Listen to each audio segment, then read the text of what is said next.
What's up, everybody? It's your boy John. I'm coming back from Wizard World, Oakland. Do they call it Wizard World Oakland or Bay Area? Wizard World Bay Area. Yeah, nobody likes Oakland. I rep Oakland, as you can tell. I'm a native, and I'm a big A's fan as always. Are you an A's fan? I am an A's fan. That's why I like this guy. And a Warriors fan. And a Warriors fan. Excellent. And a Raiders fan. Excellent. For now. Yeah, for now, right. Not next year. No, All for right. a few more months anyway. Okay. We call them the traders now. So, unless they go to the playoffs. Right. This year we're cool with them though. Yeah. But this is James Pascoe. James Pascoe's worked on Azrael, Batman Punisher, Titans, Legion, Superman, Thor, Gambit, X-Men, and my favorite game of all time, Magic the Gathering. So you've done a lot in the industry. I guess so. How'd you get plugged in?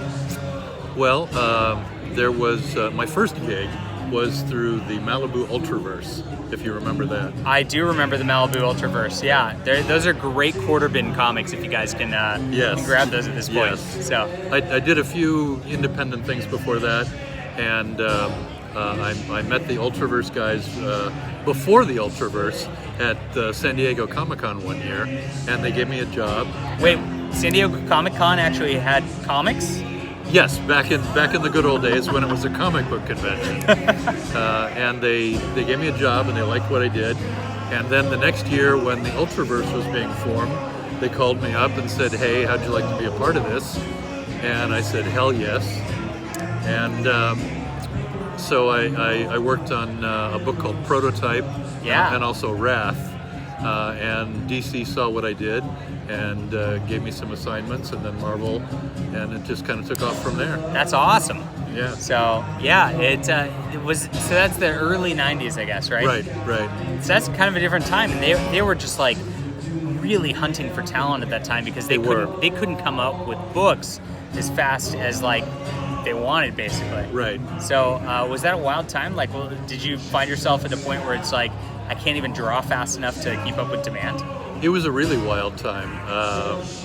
As you say, the demand was heavy for talent, and when I look back on it, my initial work probably would not have got me in the industry today. Nice. But it gave me a chance then. Your current work certainly would. Hold on. Thank you. Let me move this stuff. Yeah. So I just want to show this Supergirl thing. This is hot. I mean, I gotta say this is one of the hottest drawings I've seen in a long time. So I'm down. All right. Thanks. I like to think I'm a little better now than I was then. Yeah, that would make sense, right? Yeah. Cool. So you got into DC after Malibu, and what did that look like? What was it like working for DC Comics? Well, I have wanted to draw comics since I was about 7 years old.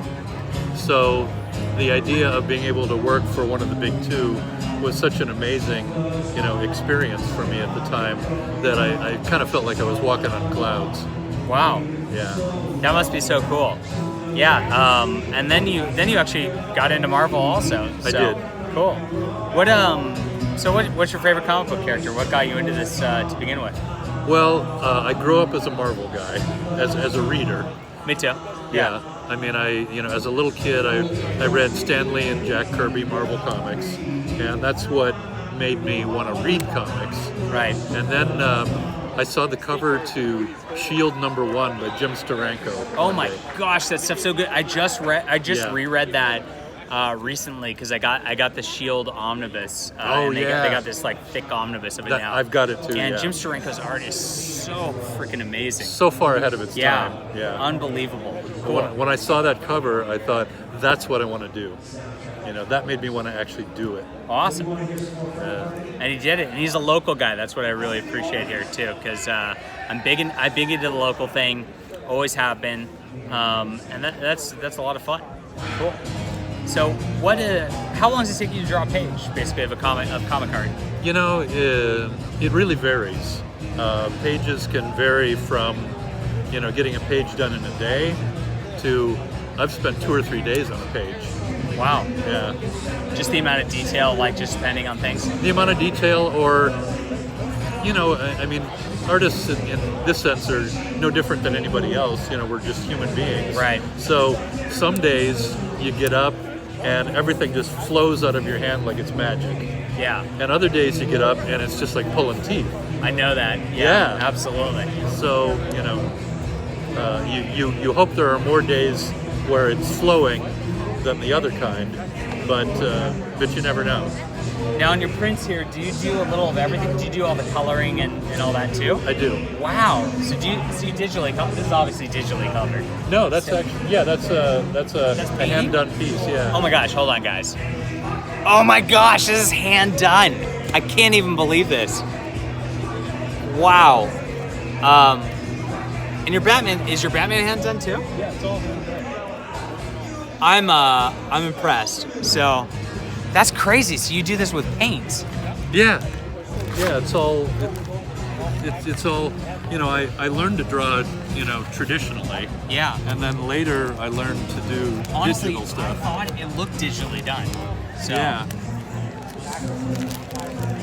So it's all. there's black hole right there. Pretty sweet. Oh, there it is. Whoops. Cool.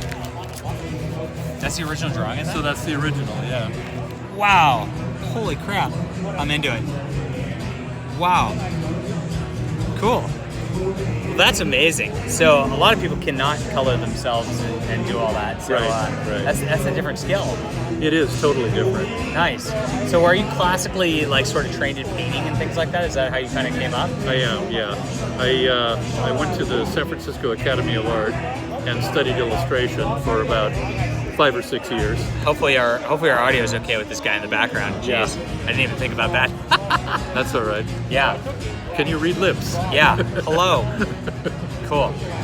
So the Academy of Art's an interesting deal. So what was it like attending that?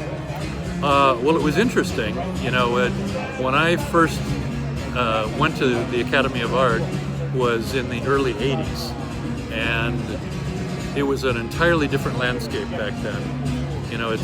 It was an illustration-focused program, which is what I wanted.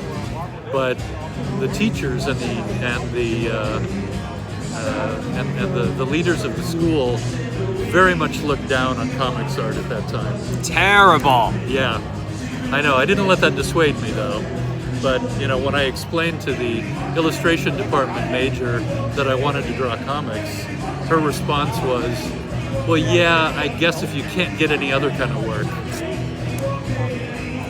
I don't know. So I'm of course a fan of like Steve Ditko and of course the old Jack Kirby stuff. Right. And I've been reading a lot of old Golden Age Bill Everett stuff too. Yeah.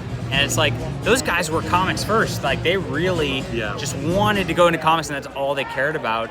And I always thought of it as like, I guess growing up in a different era, like it's I grew up after Neil Gaiman and after Watchmen and all that. Yes. So it's totally, to everybody now, a valid like literary medium. Yes. And that's very interesting, like that different perspective there of having to deal with that with the teachers. But you just did it anyway. And Yeah, pretty much. Awesome. I figured if I learned how to be an illustrator, that would help me to be a comics book illustrator. Cool. So, I kind of kept that to myself at school, but at home I kept drawing comics. Cool. And, Wow. and now the school is very different.